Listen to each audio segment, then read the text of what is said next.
Okay, welcome U.S. Virgin Islands Chess, everyone at home and abroad. How's everybody doing today? And we got another nice short little game here. I'm running these short little games for you guys from my experience in the online FIDE arena as it does, as you've selected this playlist. Um, and some of these games are so short because they're going over fundamental aspects or concepts in the opening, just things that we need to know so that we don't make mistakes that could really cost us games, and that way we learn from it.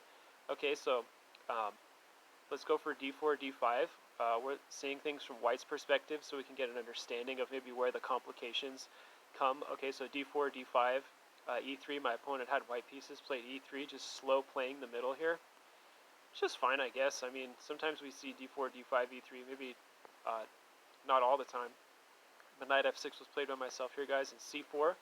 Okay, c4 is a book move, and e6, knight c3 is a book move, c5, c takes on d5, knight takes on d5. So far, all book moves. This is all well known.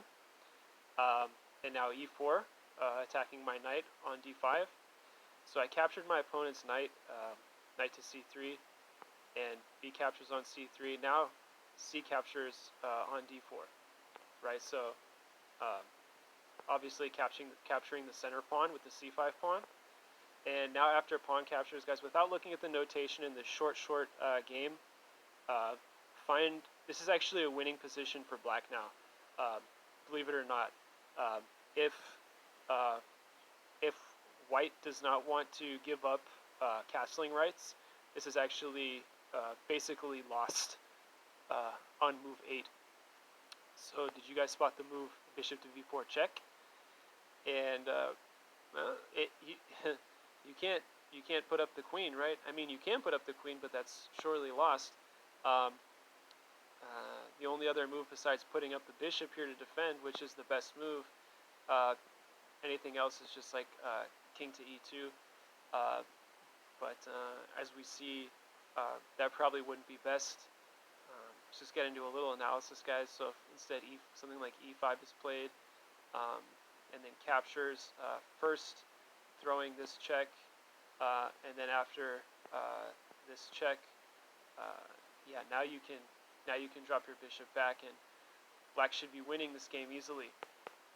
So instead of all that was not what happened in this game. We saw bishop to b4 check, and my opponent played what looks like a move that just defends and says, okay, well, I'm putting up my bishop, and that's going to defend, and everything's going to be okay. Well, let's look at this line now, guys. Queen captures on d4, right? Because now this center pawn is not going to be defended after you put up the bishop. Okay, so obviously, as we mentioned, putting up the queen, you lose the queen. King e2 is the best move. White loses castling privileges and then has a king in the middle of the board. So, okay, looking like you're going to have to give up this center pawn. So after queen captures, now, guys, the a1 rook is also under attack. So what to do?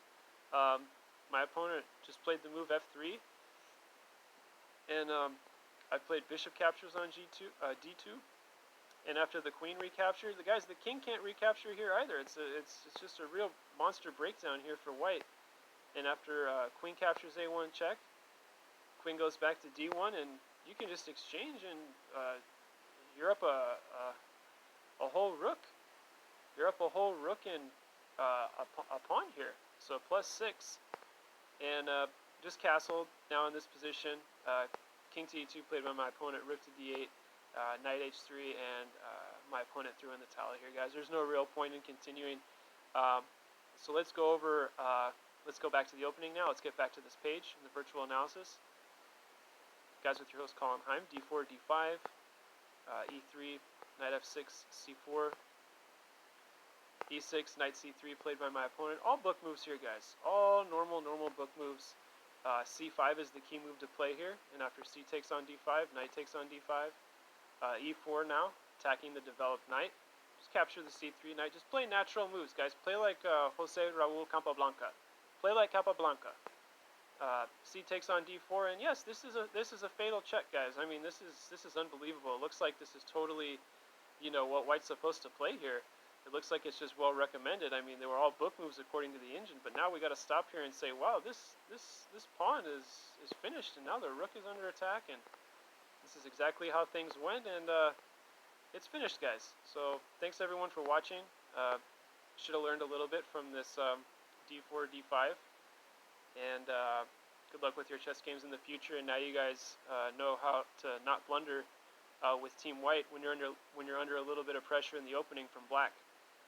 So thank you guys, and much more to come in the future. And see everyone on the side as usual, and probably some more videos here coming up shortly. Okay, guys. Bye bye for now.